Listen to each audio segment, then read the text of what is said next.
வணக்கம், நான் நயினார் நாகேந்திரன் பேசுகிறேன். வரும் 22ஆம் தேதி மதுரையில் முருக பக்தர்கள் மாநாடு நடைபெற இருக்கிறது. அனைவரும் கலந்து கொண்டு சிறப்பிக்குமாறு அன்போடு வேண்டுகிறேன். நன்றி, வணக்கம்.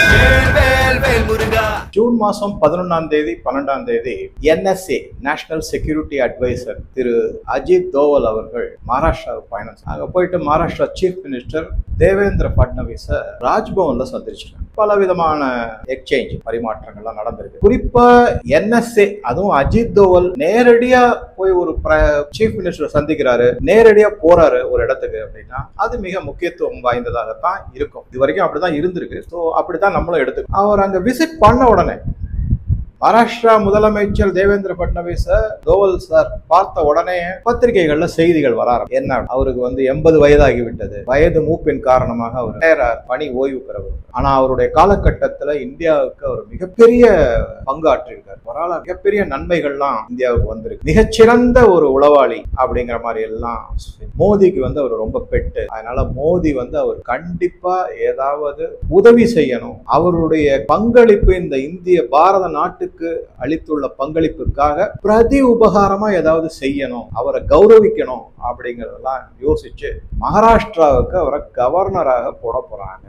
இது முடிவாயிடுச்சு.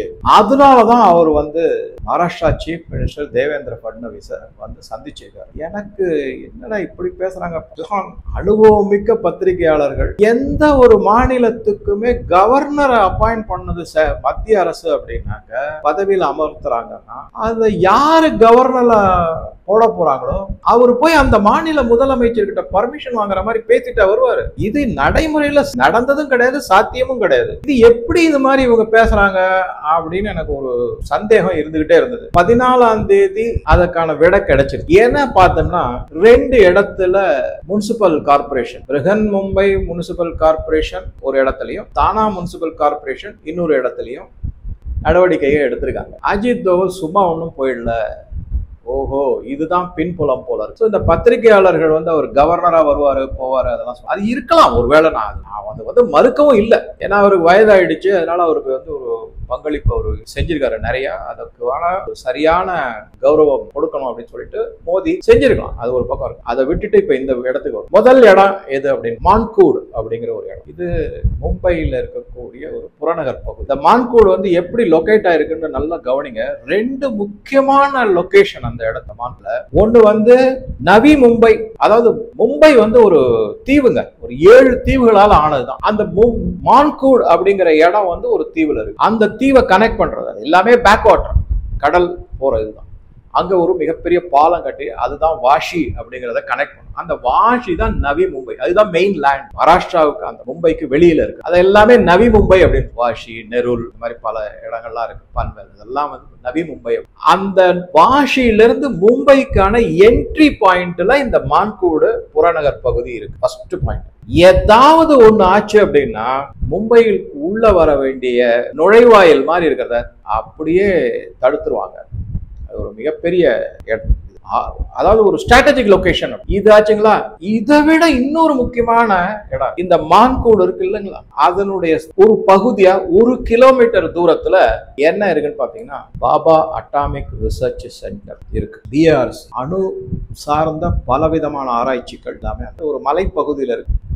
பலவிதமான ஆராய்ச்சி கூடங்கள் அங்க இருக்கு. ரொம்ப ரொம்ப இந்தியாவின் தலையாய ஆராய்ச்சி கூடம். அணு மற்றும் அதை சார்ந்த பலவிதமான சயின்டிபிக் ஆராய்ச்சிகள்லாம் நடக்குது. அது அங்க இருக்கு. 2 விதத்துல மிக மிக முக்கியமான இடம் இந்த மான்கூட் அப்படிங்கிறது. என்ன சார் இவ்வளவு சொல்றீங்க, என்ன பெருசு விஷயம் வருது. 60லிருந்து 70% வரை அந்த இடத்தில் வாழக்கூடியவர்கள் இஸ்லாமியர்கள். அதனால ஒன்றும் தப்பு கிடையாது. நாட்டுல எல்லாருமே இருக்காங்க. எங்க பிரச்சனை வருது அப்படின்னா இந்த 70% மக்கள்ல மிகப்பெரிய அளவுல சட்டத்துக்கு புறம்பாக குடியேறிய பங்களாதேஷிகள், ரோஹிங்கியா பெருமளவுல இருக்காங்க. ஒரு லட்சக்கணக்கில் இருக்காங்கன்னு சொல்லலாம். அந்த மாதிரி பல 10,000 கணக்குல இருக்குங்க. இவங்க என்ன செஞ்சிருக்காங்கன்னா மும்பையினுடைய சத்ரபதி சிவாஜி டெர்மினல் VTன்னு இருக்கு, CSTன்னு சொல்லுவோம். அதுதான் ஸ்டார்டிங் பாயிண்ட் சபர்பன் ட்ரெயின். அந்த புறநகர் ரயில் அது அப்படியே இந்த மான்கூடு தான் முன்னாடி கடைசி ஸ்டேஷனா இருந்தது. அதுக்கு அடுத்தது இந்த பாலம் எல்லாம் போட்டதுக்கு அப்புறமா தான் மும்பையும் நவி மும்பையும் அந்த ரயில்வே பாலம், அப்புறம் தனியா மற்ற ஆட்டோமொபைல்ஸ், காரு, பஸ் அதுக்கு தனி பாலம், அது வழியா கனெக்ட் ஆச்சு. அதுக்கு முன்னாடி மான்கூடு தான் டெர்மினஸ், அதை கனெக்ட் பண்ணிட்டாங்க. ஆக மொத்தம் இது வழியா போகும். இந்த 2 ரயில்வே லைன் இருக்கா, டபுள் ட்ராக் போறதுக்கு வருது. இந்த 2 ரயில்வே ட்ராக்கு பக்கத்துலயும் இவங்களுடைய இல்லீகல் கன்ஸ்ட்ரக்ஷன் ஸ்ட்ரக்சர்ஸ் எல்லாமே, குடியேறினது இல்லீகல், வாழற இடம் இல்லீகல், நலன்கள் பெறுவது illegal, ration card, Aadhaar card எல்லாம் இல்லீகல், எல்லாம் செஞ்சு கொடுத்து வச்சிருக்காங்க. இது பல 10 வருடங்களா இருக்கு. நான் பல தரம் அந்த ரூட்ல போயிருக்கேன். எனக்கு டேஞ்சரஸா இருக்கும். அப்படியே அவங்க குழந்தைகள்லாம் அந்த ட்ராக்ல விளையாடும். அந்த சபர்பன் ட்ரெயின் ஓட்டுறவர் இருக்காருல்ல, மோட்டார் மேன், ஒரு பைலட், ரொம்ப ஸ்லோவா போவாரு. அவ்வளவு பயமா இருக்கும். ஏன்னா ஒன்னும் கண்ட்ரோலும் கிடையாது, ஒண்ணும் கிடையாது. இஷ்டத்துக்கு வருவாங்க போவாங்க. ட்ராக்லயே துணி எல்லாம் காய போட்டிருப்பாங்க. பெரிய பிரச்சனை அது. இப்ப அதை வந்து கம்ப்ளீட்டா உங்களுக்கு ஒரு சில இமேஜஸ் எடுத்து வச்சிருக்கேன். சோ அந்த இடத்த புத்தம் சாஃப் சஃபாய் அப்படின்னா ஃபுல்லா கிளீனிங் ஆபரேஷன் பண்ணிருக்கு. இது ஆச்சுங்களா 14ஆம் தேதி 15ஆம் தேதி 2 நாள் இந்த கூத்து நடந்திருக்கு. ஏகப்பட்ட போலீஸ் பந்தோபஸ்த், முனிசிபல் ஆபீசர்ஸ் எல்லாம் கோர்ட் ஆர்டர் கொடுத்திருக்கு. தானால இருக்கிற கோர்ட் ஆர்டர் கொடுத்ததோட இல்லாம என்ன சொல்லிருக்காங்கன்றது கவனிங்க. யார் யாரெல்லாம் இந்த இல்லீகல் கன்ஸ்ட்ரக்ஷனுக்கு துணை போயிருக்காங்களோ, அதை யார் எந்த பில்டர் கட்டிருக்காங்க, அவங்களுக்கு உதவி செஞ்சிருக்காங்களோ, இந்த பிளான் அப்ரூவல் அது இது எல்லாம் கொடுத்து அவங்களை கண்டுபிடிங்க அப்படின்னு கோர்ட் சொல்லியிருக்கு. கண்டுபிடிச்சு ஜூன் 19ஆம் தேதிக்குள்ள ரிப்போர்ட் எனக்கு கொடுத்தாகணும்னு சொல்லியிருக்காங்க. அந்த மாதிரி இருக்கு.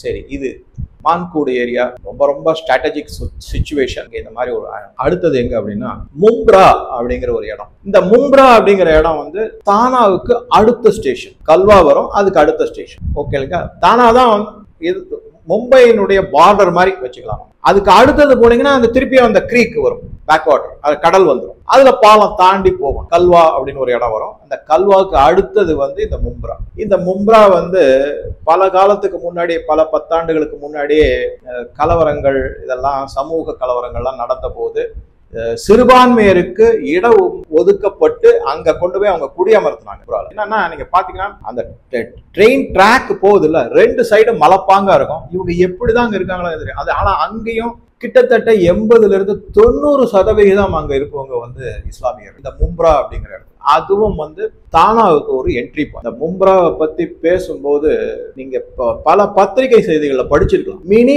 பாகிஸ்தான் என்று அழைக்கக்கூடிய அளவுக்கு அந்த இடம் இருந்து இப்போ இருக்கு, அப்படிதான் இருக்கு. அந்த இடத்துலயும் இருக்கிற இல்லீகல் கன்ஸ்ட்ரக்ஷன், இல்லீகல் ஸ்ட்ரக்சர், சில கட்டிடங்கள்லாம் பாதியே கட்டியிருக்காங்க. அதெல்லாம இடிச்சாச்சு. எல்லாம் புல்டோசர் பாபா, யோகி பாபாவுடைய வழிகாட்டுதல்ல புல்டோசர் வச்சு மகாராஷ்டிரா சீஃப் மினிஸ்டரும் ஒருத்தருக்கு ஒருத்தர் சலைச்சவள் இல்லை அப்படிங்கிற மாதிரி அகமதாபாத்ல பண்ணாங்க. இந்த ஏரிக்கு பக்கத்துல இருந்ததெல்லாம் மிகப்பெரிய அளவுல 200-300 புல்டோசர், 1200 போலீஸ்மேன் எல்லாம் வந்து எல்லாம் அகற்றப்பட்டது. அந்த ஏரி சுத்தி இருக்கிற எல்லா இடத்தையும் ஆக்கிரமிப்பு, எல்லாமே இல்லீகல் ஆக்கிரமிப்பு தான். இப்ப இந்த மும்ப்ராலையும் அதே மாதிரி இல்லீகல் ஆக்கிரமிப்பு. 5.5 ஏக்கர் நிலத்துல ஒரு லேடியோட அவங்க பாட்டுக்கு கட்டிட்டாங்க. கட்டி மல்டி ஸ்டோரி பில்டிங் கட்டி இப்ப அந்த இடத்த வந்து கோர்ட்ல கேஸ் போட்டு கோர்ட் ஆர்டர் கொடுத்து அந்த ஸ்ட்ரக்சர்லாம் இடிச்சு தள்ளி எல்லாம் செஞ்சிருக்காங்க. அதுக்கு துணை போனவர்களையும் தண்டிக்கணும் அப்படின்னு சொல்லி கோர்ட் சொல்லியிருக்காங்க. அது ஒரு பக்கம். ஸோ இப்போ மும்ப்ராலையும் இல்லீகலா கட்டப்பட்ட கட்டடங்கள் இடிச்சு தள்ளப்பட்டது புல்டோரை வச்சு. அதே மாதிரி கிளீனிங், கோம்பிங் ஆபரேஷன் சொல்ற மாதிரி ஐடென்டிபிகேஷன் பண்றாங்க. யார் யாரெல்லாம் இல்லீகல் உள்ள வந்திருக்காங்க, பங்களாதேஷ், ரோஹிங்கியாஸ், ஈவன் பாகிஸ்தானிஸ் கூட. நல்லா கவனிங்க, பாகிஸ்தான்ல இருந்து வந்தவங்க கூட எல்லாரையும் ஐடென்டிஃபை பண்ணி அவன் எல்லா ஆதாரங்கள் எல்லாம் செக் பண்றதோடு இல்லாம இது ஏதோ இல்லீகல் ஸ்ட்ரக்சரை மட்டும் இடிச்சுட்டாங்க புல்டோசர் வச்சு, அதோட நிக்கல.